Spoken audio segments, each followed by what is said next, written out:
To Kill a Mockingbird by Harper Lee. Introduction. Over 18 million copies of Harper Lee's To Kill a Mockingbird have been sold since the novel was first published in 1960.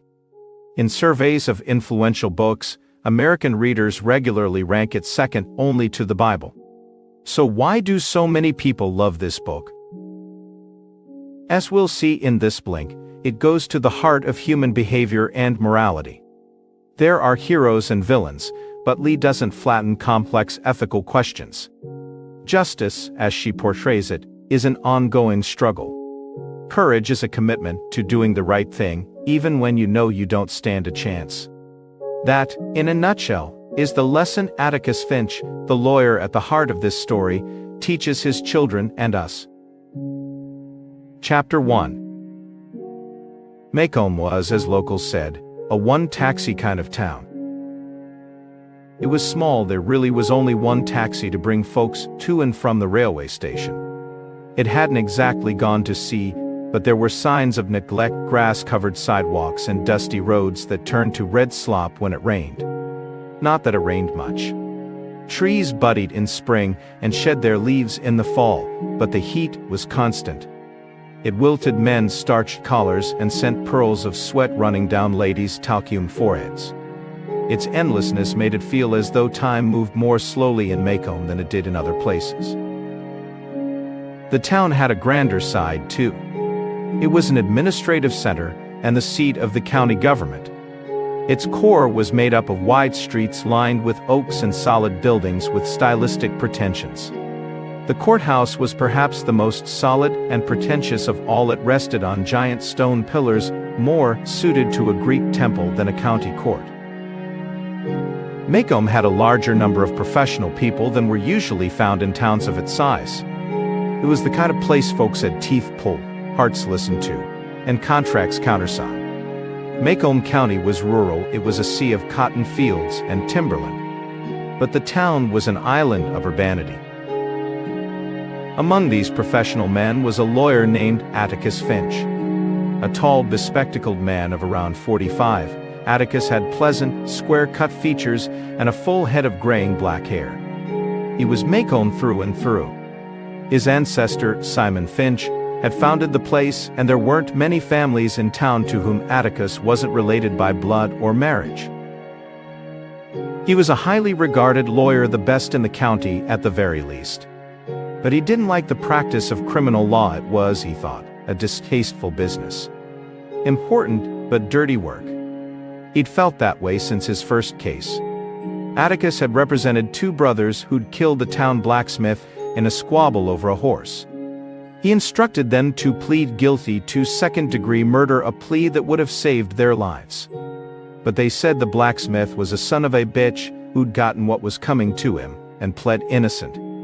Atticus could do no more for them except attend their execution, which he did, dutifully and distastefully.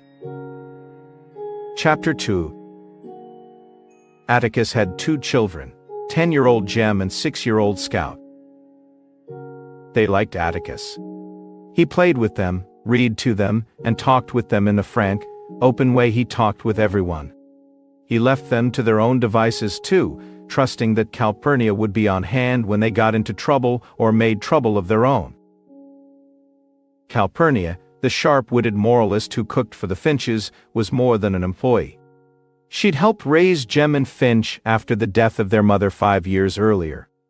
She was a friend to Atticus, the only real friend he had, Scout thought, which was a little odd given that white men were not usually friends with black women. When they played outside, Jem and Scout were to remain within earshot of Calpurnia. They were reluctant to go further in any case. 2 houses to the north of their own was Mrs. Dubos's property. A wheelchair-bound woman with dark eyes and liver-spotted cheeks who Scout calculated to be 100 years old, Mrs. Dubos practically lived on her porch. Any passing child was met with a hail of insults. Her mean streak was notorious. Kids happily took a mile-long detour on their way to school to avoid her. Jem and Scout gave her a wide berth. The residence 3 doors to the south of the Finch house was different.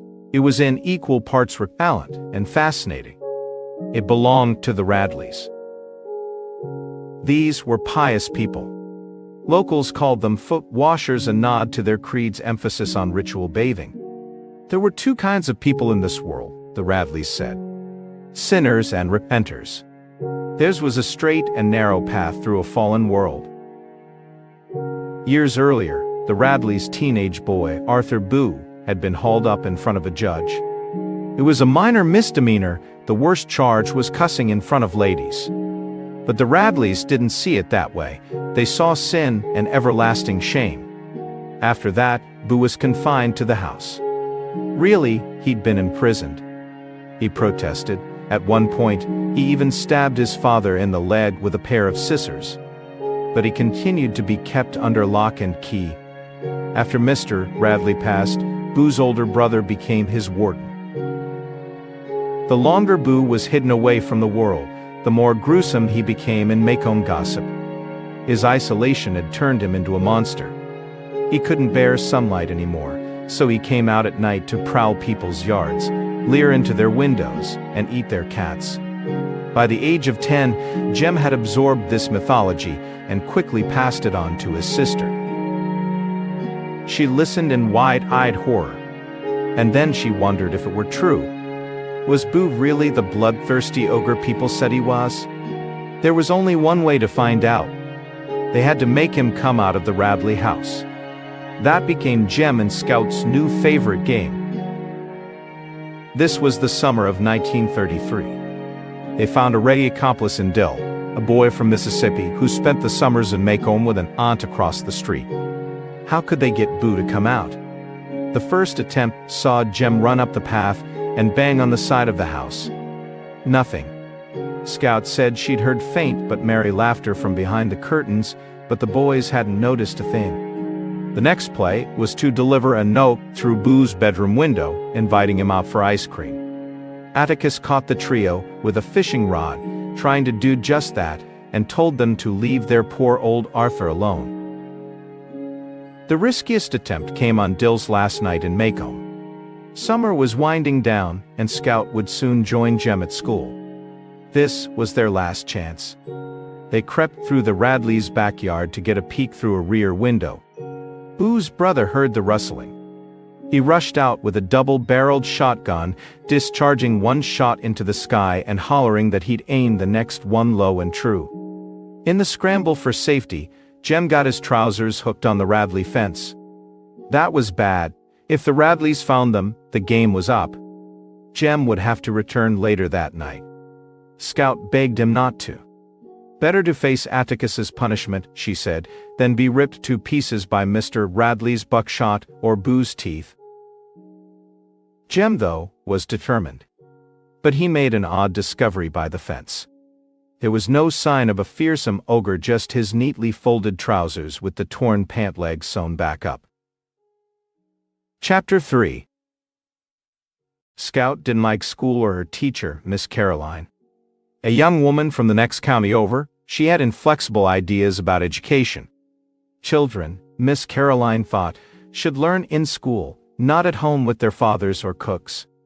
But it was her haughtiness Scout disliked most. She didn't know Maycomb's ways, and she never bothered to learn them. When a boy from a farming family turned up without lunch, Miss Caroline insisted he borrow money. But everyone knew that the Cunninghams didn't borrow money. They were too proud, and they couldn't afford to pay it back anyway. Hoping to spare the boy the humiliation of spelling this out, Scout jumped in and said as much an act of insolence for which Miss Caroline punished her. Scout complained to Atticus, but he told her she'd get on a lot better in this world if she learned to climb into other people's skin and walk around in it for a while. From their perspective, he said, things usually made a lot more sense. A year back, she might have accepted that advice. The worst part of school, though, was that it tested her faith in Atticus. Scout's classmates teased and prodded and poked her until she exploded and settled matters with her fists. Not that she really understood what these children were saying, they probably didn't understand it either. But the sentences they recycled from conversations they'd overheard around dinner tables stung all the same. Atticus was disgracing his family's good name in taking this new case.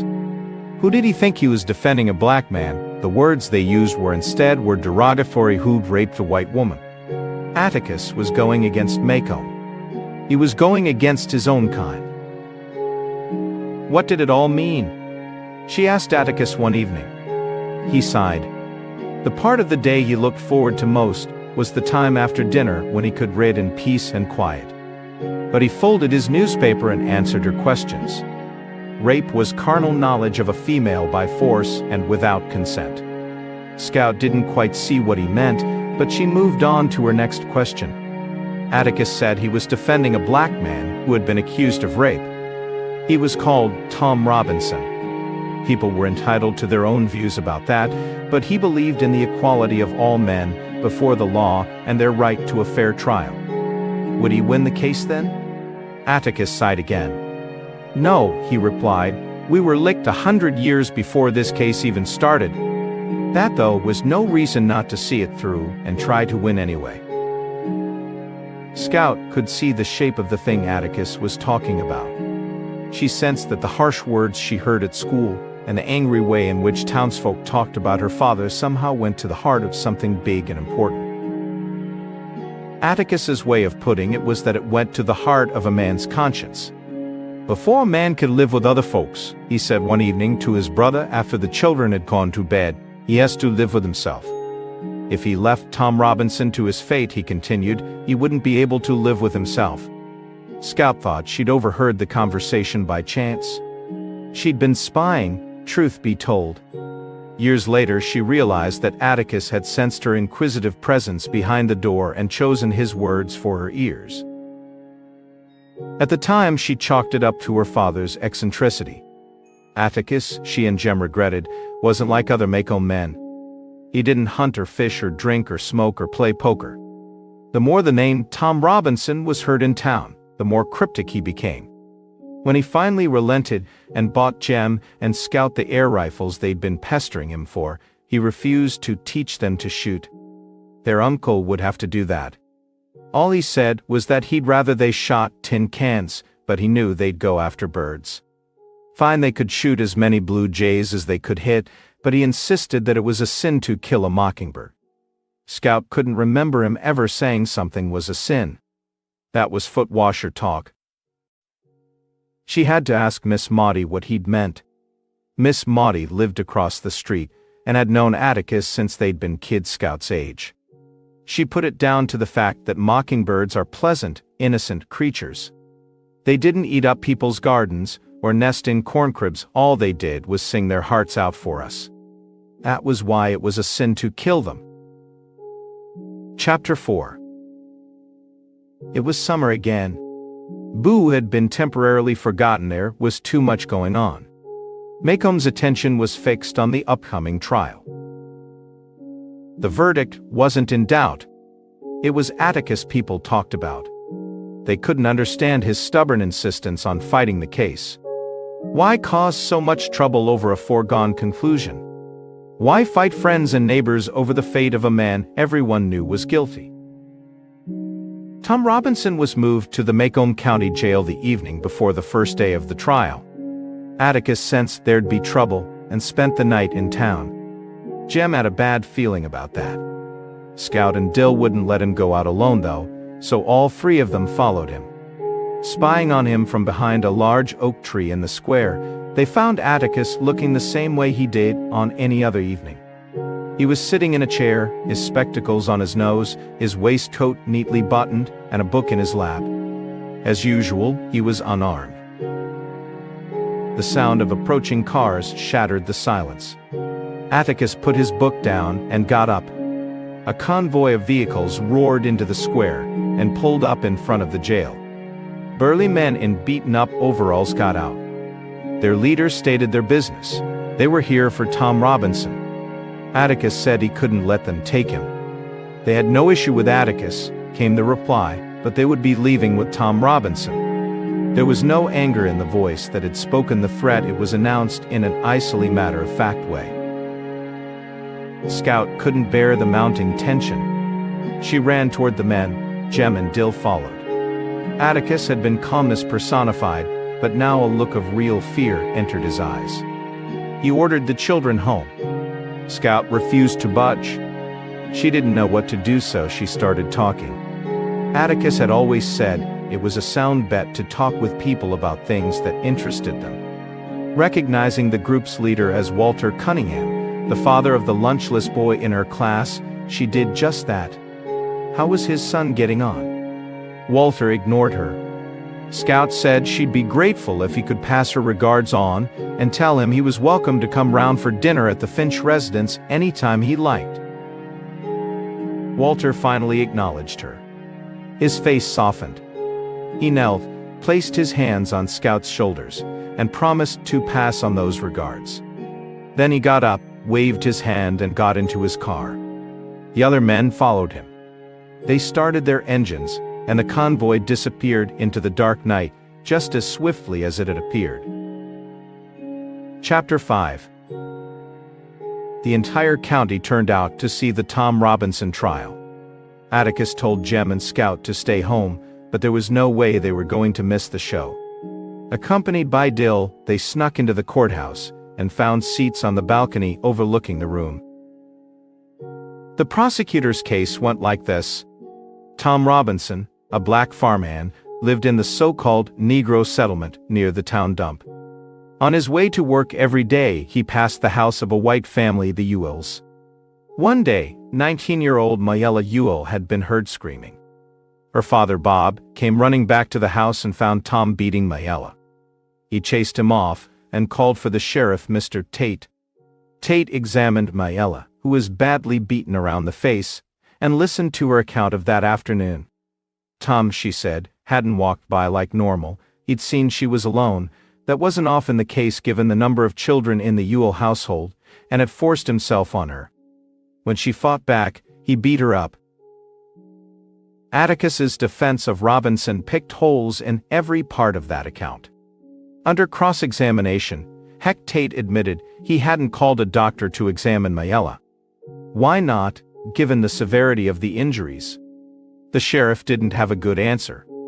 Tate also confirmed that it was the right side of Mayella's face that was most badly bruised, suggesting that the culprit was left-handed.